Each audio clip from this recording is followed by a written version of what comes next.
G'day everyone, I'm your host Stephen, and welcome to the Bamboo History Podcast. To any new listeners, the Bamboo History Podcast is a podcast focusing primarily on Chinese history and aims to educate and entertain listeners on the culture, events, and intrigues that happened back in the day in China. I would really appreciate it if you went ahead and subscribed to this podcast so as to help boost my listener base. I'm so far just starting off in my podcast journey, so any support will do me a world of good. I've also got an Instagram page, so you can check that out as well. It will not only have teasers and updates of new episodes, but also bite-sized historical content that is too small to fit into a podcast. So please head on to Instagram and follow my account there for an extra load of Chinese history content. My Instagram name is @Bamboo History Podcast, and for your convenience is written down in the description box below. Lastly, to all of my existing listeners, my Bamboo historians, thank you for tuning in and for your support of this show. It really means a lot to me that you are joining me on this journey. Alright, now let's get straight into the podcast. Today, I'm going to go into the day or night in the life of a gengfu.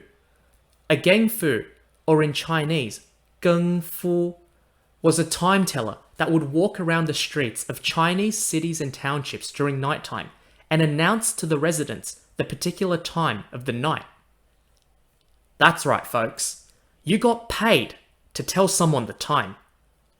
I bet all of you are thinking that this job is easy peasy, orange squeezy, and if you were teleported back into ancient China and were asked to do this job, you'd be begging for it. Well, wrong.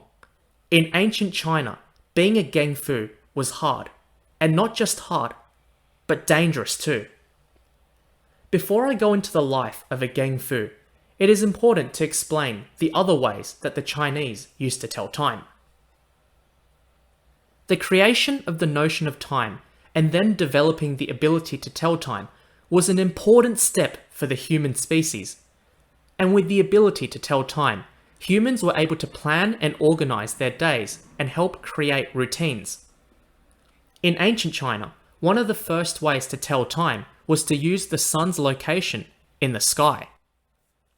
By using the sun's position in the sky, the Chinese were able to create 3 distinct phases of the day: morning, noon, and night.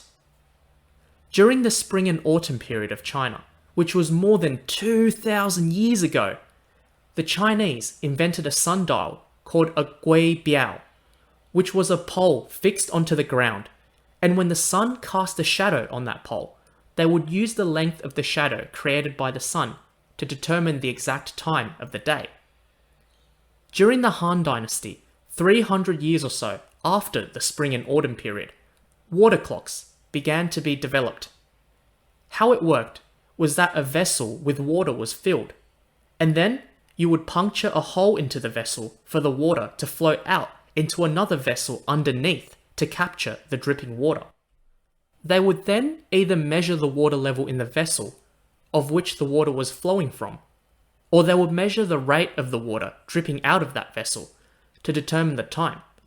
For example, a single drip of water could represent 1 second. This contraption was better than the sundial in a sense that it could be used indoors compared with the sundial, which required the constant presence of sunshine. These water clocks continually developed over time. For example, taking into account variables such as water evaporation or humidity, which would affect the rate of the water flow. A common method of timekeeping used by the commoners was a candle clock. The Chinese would engrave the length of the candle with evenly spaced markings, and with these evenly spaced markings it would represent a length of time. As the candle wax burnt down, you would be able to check what time it was by referring to the highest marking on that candle. It is clear then, there are plenty of ways that the Chinese used to measure time. Then how come the Chinese needed a gengfu, a professional time teller then? Well, the problem with the sundial, as I mentioned earlier, was that you needed the sun, so it was kind of impossible to use at night. Remember, it's called a sundial, not a moon dial. The water clock then could have been useful at night then, right? Well, water clocks were a complex contraption, and only the upper class and wealthy people were able to afford these things. Commoners couldn't afford water clocks. Then what about the candle clocks? Well, the problem with candle clocks, again, is that it is only useful during the day. I can foresee two big problems burning a candle at night in your room. One, the fact that there is light from a candle, and I don't know about you, but it's easier for me to fall asleep when it's completely dark. And two, if I do fall asleep, what if the candle catches a curtain and burns the whole place down without me having the slightest clue? So with all these problems that I just talked about, combined with the lack of watches and clocks, gave the opportunity for the gengfu occupation to exist. If any listeners have watched Chinese TV dramas that feature the ancient times, you might have noticed that in the night scenes, there is a person walking around the city with a lantern, yelling out in the dark and banging two wooden sticks together, or sometimes hitting a gong. That person is the gengfu, which means in Chinese, a person that works the geng. So then you might be wondering, what does the geng mean then, in gengfu? In modern times, we split our times into days, hours, minutes, and seconds. In ancient China, they split their day differently. The day and night was split into 12 units. Each of these units was equivalent to around 2 hours.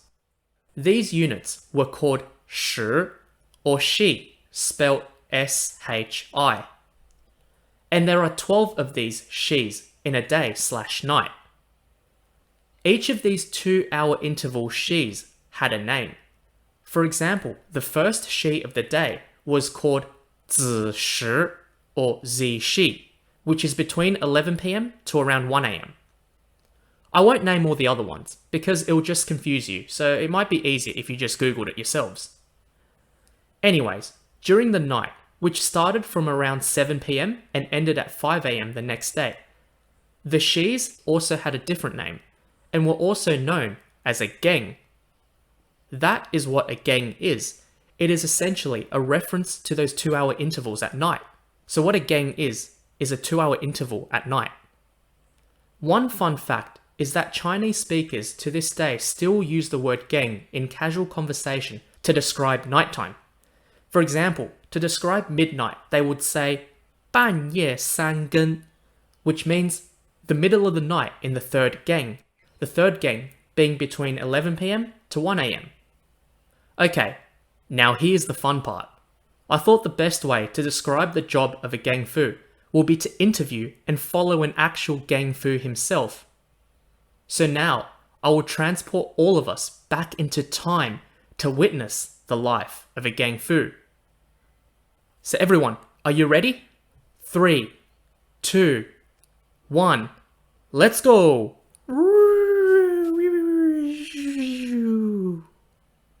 Before I go ahead, just a disclaimer. The only thing factual now will be the actual activities the gengfu is doing. The character himself is completely fictional and has been created for the purposes of audience engagement. Welcome all bamboo historians! You and I are now standing in the city of Tangzhou in the Song Dynasty. Today, next to me, I've managed to get a gengfu himself to show us his job. His name is Liang, which means light in Chinese. Liang's day begins at 6 PM. He puts his uniform on, puts on his cap, and walks out of his house to begin his night shift. He's been on the job for a few years now, so he's used to working at night, and he usually sleeps during the day. He goes to his headquarters first, which is a tall watchtower overseeing the entire city, where he greets the watch commander, his other gengfu colleagues, and starts to check his shift details, which includes the routes he's going to take for the night. By now, he has memorized all of the streets in the city and is basically a human GPS.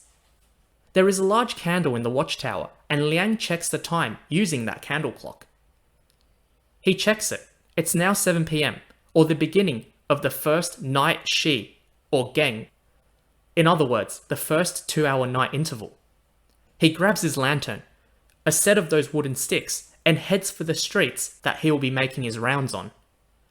By now, the skies are dark and most people have retired back into their homes. Liang begins his walk and I accompany him, and we walk and talk. He then begins banging those wooden sticks. He's told me that for each gang of the night, the pattern in which he bangs his sticks are different, so when residents hear that pattern, they can figure out what time it is. So I asked him, it's the first gang now, 7 PM to 9 PM. How would you bang those sticks? What pattern would you use? Liang replied, it's easy, mate. Hit the stick once fast, then once slow, like this. Did you hear that? Like this. And just repeat this 3 times. When I heard that, I was like, wow, Liang, that's fully sick, brother. What about, for example, the second gang in 2 hours' time? Between 9 PM to 11 PM. Yeah, mate, it's like this. You have to hit the sticks twice very quickly, like this. Did you hear that? Oh, yeah, mate, and for your reference, for the third gang, between 11 PM to 1 PM, we'd hit it once slow, then twice, really fast, like this.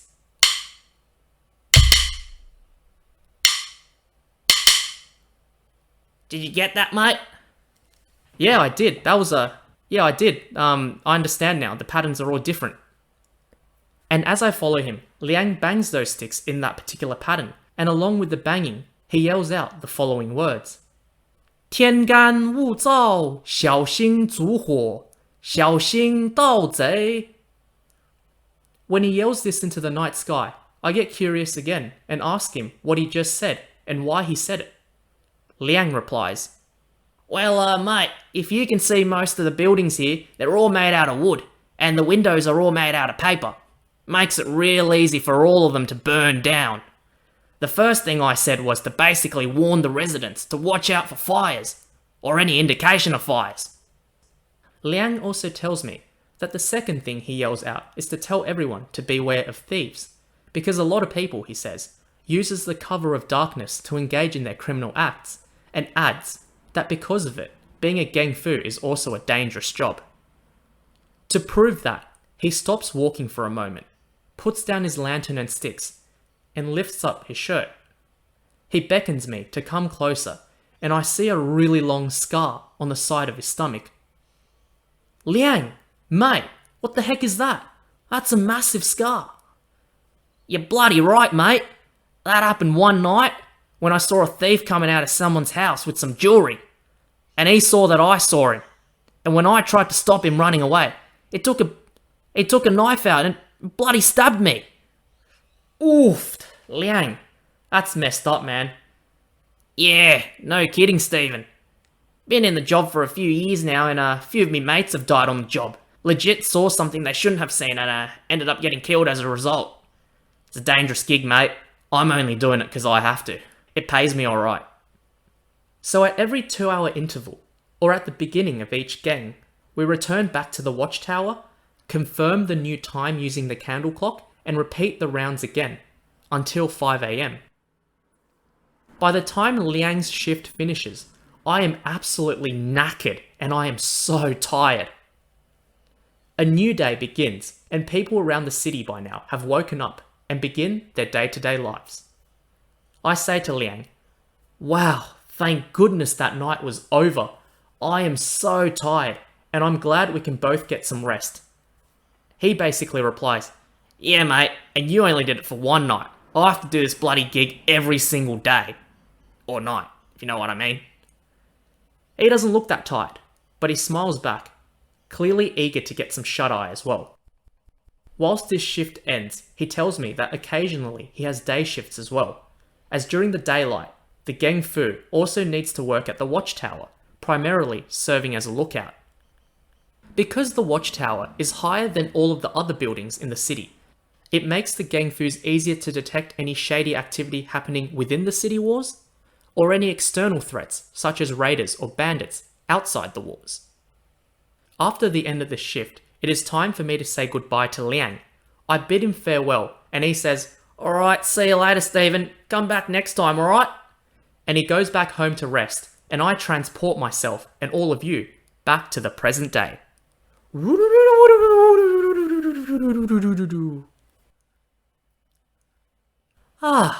That was a really immersive experience with Liang the gengfu. I definitely learnt a lot about their job, and I hope all of you did as well.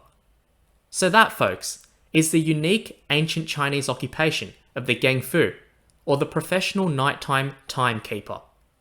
When I first heard about it, I thought it was an easy job and had no idea why they were even needed. Now, having learnt what they did, I have a newfound appreciation of their job.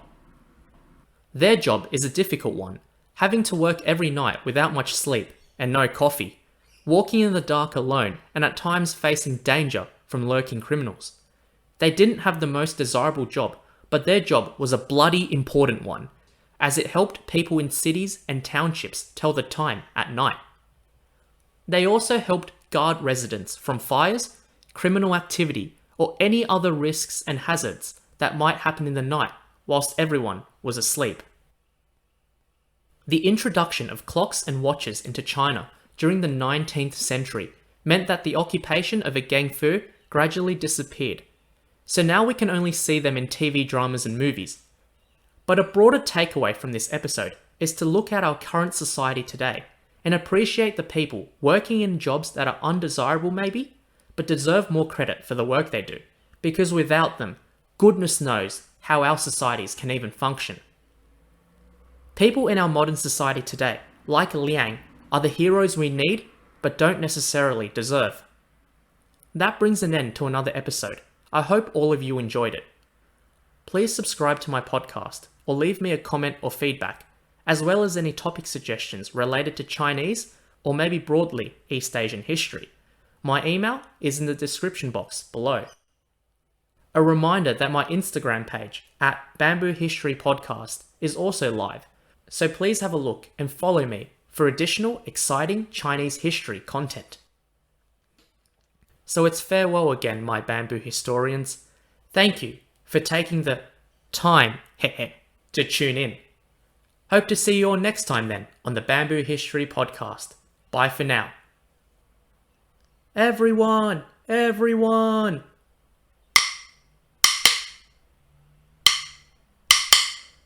It's midnight now! Everyone, go to bed! Watch out for fires! Watch out for thieves! Alright, thanks for telling me, mate. Thanks. Good night.